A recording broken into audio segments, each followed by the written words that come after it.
అదుపులో పెట్టుకొని స్త్రీతో జాగ్రత్తగా ఉండు. ఎందుకంటే తన దగ్గర నువ్వు నోరు జారితే ఈ లోకం మిమ్మల్ని వేలెత్తి చూపిస్తుంది. ఈ ప్రపంచం ఎప్పుడైనా ఏడ్చుకుంటూ ఆడవాళ్ళు చెప్పేది గుడ్డిగా నమ్ముతుంది. మగవాడు చెప్పే నిజాన్ని ఎవరూ పట్టించుకోరు.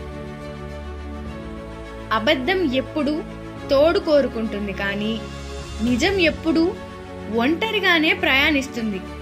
ఎందుకంటే నిజానికి ధైర్యం ఎక్కువ. నీ మీద వేసిన నింద నిజమైతే సరిదిద్దుకో, ఒకవేళ అబద్ధమైతే నవ్వి ఊరుకో. అందంగా ఉండే ప్రతిదీ మగవాడిని త్వరగా ఆకర్షిస్తాయి. అదే ప్రకృతి అయినా స్త్రీ అయినా. ఎవరి మోసాన్నైనా తట్టుకోగలం, కానీ ఒక ఆడదాని మోసాన్ని తట్టుకోవడం మాత్రం చాలా కష్టం. దొరకదని తెలిసి వెతకడం, ఇష్టం లేని చోట బ్రతకడం, ఈ రెండూ కష్టమే.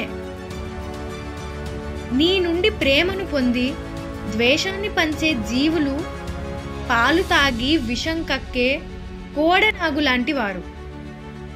ఉన్నది చాలు అనుకుంటే మిగిలేది సుఖం, లేనిది కావాలనుకుంటే మిగిలేది దుఃఖం.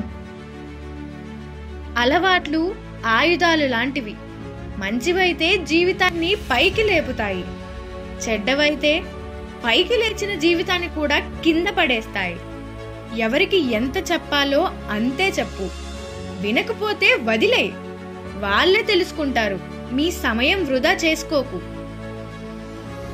చెడు చేస్తున్న వారికన్నా చెడుని చూస్తూ మౌనంగా ఉన్న వారి వల్లే ఈ ప్రపంచానికి ఎక్కువ ప్రమాదం.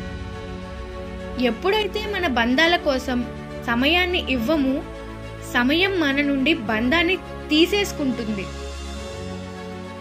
ఆస్తిని 7 తరాలు అందివ్వలేకపోయినా మంచి లక్షణాలను 1 తరానికి అందివ్వండి, అది 7 తరాలకి నిలిచి ఉంటుంది. స్వతంత్రంగా బ్రతికే ప్రయత్నంలో కష్టాలు ఉండవచ్చు, కానీ బానిసత్వం మాత్రం ఉండదు. చాలా కష్టంగా ఉంటుంది గాయాన్ని భరించడం. ఎప్పుడైతే మన తప్పు లేకుండా శిక్ష అనుభవిస్తుంటామో అప్పుడు. నీకు జీవితంలో నిన్ను ప్రేమించే మొదటి వ్యక్తిగా నువ్వే ఉండు. నమ్మకం లేని స్నేహం, విలువ ఇవ్వని బంధం, అర్థం చేసుకోని ప్రేమ ఉన్నా ఒకటే, లేకున్నా ఒకటే.